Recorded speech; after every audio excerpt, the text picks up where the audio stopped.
ನಮಸ್ಕಾರ, ಲೋಕಾಯುಕ್ತ ದಾಳಿ ಟಿವಿಗೆ ಸ್ವಾಗತ. ನಾನು ಗಾಯತ್. ಕಾಕ್ರೋಚ್ ಜನತಾ ಪಾರ್ಟಿ ದಿಢೀರ್ ಸೃಷ್ಟಿಯಿಂದ ವಿಚಲಿತ ಆಗಿರುವುದು ಕಾಂಗ್ರೆಸ್ ಪಕ್ಷವೇ ಹೊರತು ಬಿಜೆಪಿ ಅಲ್ಲ ಅಂತ ಕೇಂದ್ರ ಸಚಿವ ಪ್ರಹ್ಲಾದ್ ಜೋಶಿ ಕಾಂಗ್ರೆಸ್ಸಿಗರಿಗೆ ತಿರುಗೇಟನ್ನು ಕೊಟ್ಟಿದ್ದಾರೆ. ಮಾಧ್ಯಮದವರೊಂದಿಗೆ ಮಾತನಾಡಿದ ಅವರು, ದೇಶದಲ್ಲಿ ಕಾಂಗ್ರೆಸ್ ಅದಾಗಲೇ ಸಂಪೂರ್ಣ ಕಳೆದು ಹೋಗಿದೆ.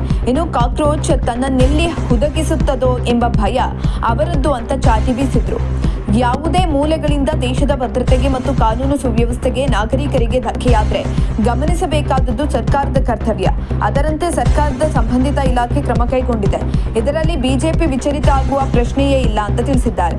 16ನೇ ಹಣಕಾಸು ಆಯೋಗದಂತೆ ದೊಡ್ಡ ಮಹಾನಗರ ಹೆಚ್ಚು ಅನುಕೂಲವಾಗುತ್ತದೆ ಎಂಬ ಅಭಿಪ್ರಾಯ ಬಿಜೆಪಿಯದ್ದಾಗಿತ್ತು. ಆದರೆ ಧಾರವಾಡಿಗರು ಪ್ರತ್ಯೇಕ ಪಾಲಿಕೆ ಬಗ್ಗೆ ಭಾವನಾತ್ಮಕವಾಗಿ ಬೇಕು ಅನ್ನುತ್ತಿದ್ದಾರೆ. ಹೀಗಾಗಿ ಅವರ ಹೋರಾಟಕ್ಕೆ ತಮ್ಮದು ಬೆಂಬಲ ಇದೆ. ಪ್ರತ್ಯೇಕ ಪಾಲಿಕೆ ಆಗಲಿ ಅಂತ ಕೇಂದ್ರ ಸಚಿವ ಪ್ರಹ್ಲಾದ್ ಜೋಶಿ ತಿಳಿಸಿದ್ದಾರೆ. ಇನ್ನು ಈ ಸಂಬಂಧ ರಾಜ್ಯಪಾಲರನ್ನ ಕಂಡು ಪ್ರತ್ಯೇಕ ಪಾಲಿಕೆಯಾಗಲಿ ಅಂತ ಮನವಿ ಸಲ್ಲಿಸಿದ್ದೇವೆ. ಭಾವನಾತ್ಮಕ ವಿಷಯವಾಗಿರುವುದರಿಂದ ಆದಷ್ಟು ಬೇಗ ಪೆಂಡಿಂಗ್ ಇರುವ ಪ್ರಸ್ತಾವನೆ ಕ್ಲಿಯರ್ ಮಾಡಲು ಮನವಿಯನ್ನ ಮಾಡಿದ್ದೇವೆ. ಆದರೆ ಕಾಂಗ್ರೆಸ್ ನಾಯಕರು ಈ ವಿಚಾರವಾಗಿ ರಾಜ್ಯಪಾಲರ ಬಳಿ ಹೋಗಲಿಲ್ಲ.